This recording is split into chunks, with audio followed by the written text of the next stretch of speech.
So this is the second part of doing our bend test, prepping these babies up and getting them ready.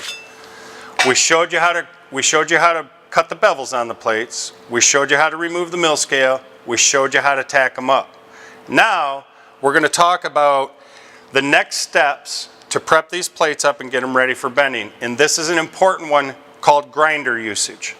You know, everybody uses a grinder or has used a grinder somewhere along the line, but there are proper ways to use a grinder, particularly to remove metal without touching the base metal.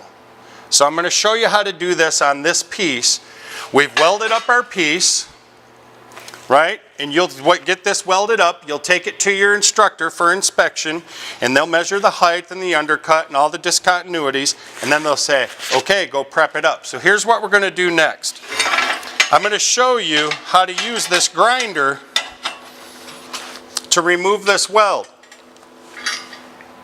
Now, I do need to have a face shield, and I'll be right back.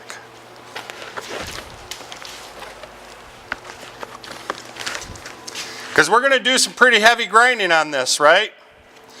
So I need to use my face shield in addition to my safety glasses. Here's the thing with the grinder, we've already talked about it. Nastiest piece of equipment in the shop, because you don't think they are.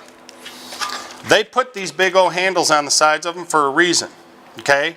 So if you could see this weld, what we don't want to do is we don't want to use the grinder to go back and forth over this weld like this.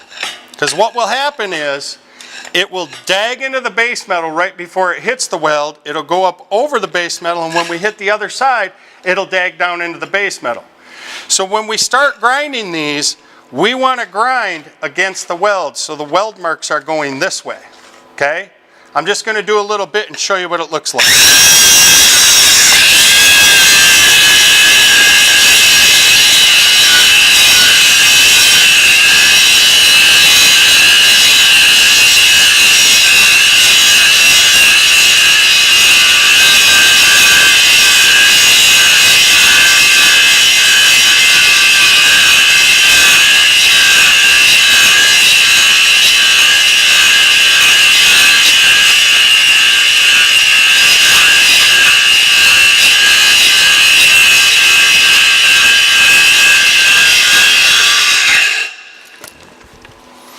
Because you don't need to say a little bit more.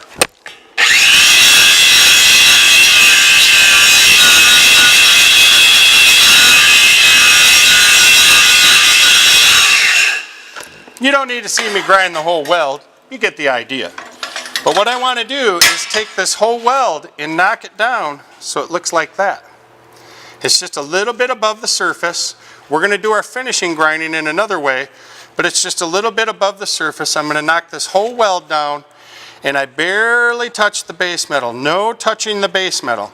Take your time and be careful with this. I'm going to remove this whole side down to about that far. Again, don't touch the base metal and don't take it down too far. We have another step that we're going to finish these off with. So, before we can bend these, the next step we're going to take you in the other room is show you how to remove this backing strip. We're going to do this with a torch, a handheld torch that you're going to need a little bit of practice with. So we're going to remove this backing strip with a torch. We're going to grind a little bit on the back. We're going to finish grinding the top. And then we're going to go to the line burner and we're going to cut 1.5 inch strips out of this plate. For most welds you need 3 strips. If your weld passes the visual inspection from your instructor and they say cut it up, the next step is we're going to remove this weld with the grinder. Not all the way, don't touch the base metal. We're going to go in the cutting room, we're going to remove the backing strip with a scarfing tip on a cutting torch, oxy-fuel torch, and then we're going to take these plates back to the line burner that you already know how to run. We're going to cut 1.5 inch strips out of these plates, and then we're going to take them over and finish them before we bend them. And we finish them on the belt sander. We have beautiful belt sanders just for this. That is why we don't want to take it down too far with the grinder, because the belt sander is going to finish these off for us. Just remember when you're getting ready to bend these pieces and do your destructive test on them, it's always nicer to have really nicely prepped coupons. Take your time with them. Take your time with the grinder, take your time with the cutter, measure them out correctly. The better they're prepped, the nicer they look when they're bent.